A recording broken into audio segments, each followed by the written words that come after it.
Aujourd'hui, à Vrindavan, une dame allemande a posé la question suivante. J'ai lu dans un livre de méditation qu'il est bon pour un débutant de se concentrer sur un objet concret, un symbole par exemple, une croix, un calice, la lumière d'une chandelle, parce que se concentrer sur le suprême sans forme, c'est compliqué. Mataji, c'est tout ce que ce livre suggère? Pourquoi ne pas se concentrer sur le Christ? La dame répondit, je n'ai pas eu le courage de faire cela. Le Christ est saint, sublime. Si j'essaye de me concentrer sur le Christ, ça va mal se passer. Je ne me sens pas assez pur pour faire cela. Mataji répondit, tout ce que vous le percevez parce qu'il y a de la lumière. Sans lumière, rien ne peut être vu. Il n'y a qu'une seule lumière. Quel que soit l'objet de perception, que ce soit une personne ou un animal, eh bien tout cela est vu grâce à la même lumière. Même la lumière extérieure provient de cette lumière intérieure.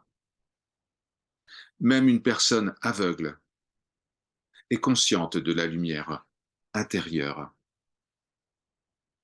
La lumière de notre véritable nature est présente partout et en tout. Que vous vénériez le Christ, le Seigneur Krishna, Kali ou Allah, en réalité, vous vénérez la lumière une qui est aussi en vous, car elle emplit toute chose. Tout provient de la lumière. Tout est lumière en essence.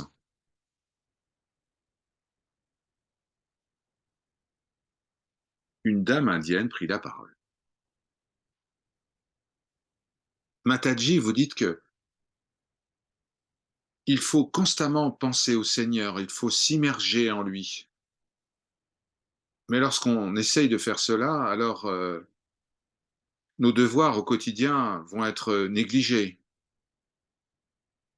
Supposons qu'un enfant se présente et demande quelque chose. On doit se dépêcher de s'en occuper.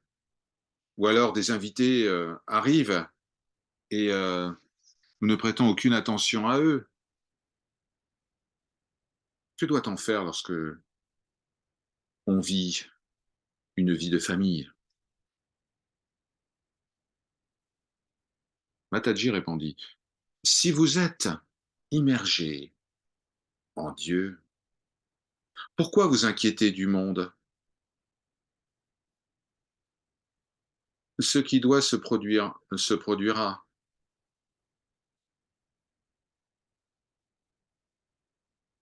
La dame indienne répondit, mais les gens vont dire que je ne fais pas ce qui doit être fait.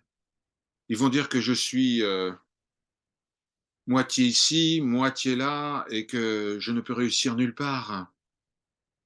Oh non, dit Mataji, vous n'êtes pas à moitié ici ou à moitié là. Vous êtes en réalité bien moins qu'à moitié. Mais sachez qu'avec juste un peu d'attention vis-à-vis du Seigneur, vous pourrez mener vos activités quotidiennes de manière optimale, même mieux que ce que vous auriez fait si vous ne pensiez pas au Seigneur. Réservez quelques heures pour votre contemplation du Seigneur, et puis le reste du temps, effectuez vos tâches quotidiennes comme si elles étaient un service pour le Seigneur. Si vous pensez au Seigneur tout le temps, si vous voyez chaque manifestation comme sa manifestation, votre devoir sera accompli de manière très satisfaisante. Lorsqu'un homme souhaite accumuler de la richesse, il va mettre de côté ce qu'il a déjà, et même lorsque ses économies grandissent, eh bien, il fera en sorte que ces économies n'apparaissent pas au grand jour. De même, de même, gardez dans votre cœur la richesse intérieure que vous avez gagnée. Et à l'extérieur, en apparence, occupez-vous de votre famille. Il n'y a pas besoin de faire un show avec ce que vous avez accumulé sur le plan spirituel. Mais quand vous plongez réellement en vous-même, à tel point qu'il est impossible pour vous d'accomplir quelque tâche que ce soit, eh bien personne ne vous le reprochera. Au contraire, les gens ressentiront cette présence divine en vous et ils seront plus qu'heureux de vous servir, même si les invités ne reçoivent pas toute l'attention nécessaire. Ça ne les embêtera pas. Ils seront tellement heureux d'être en votre compagnie.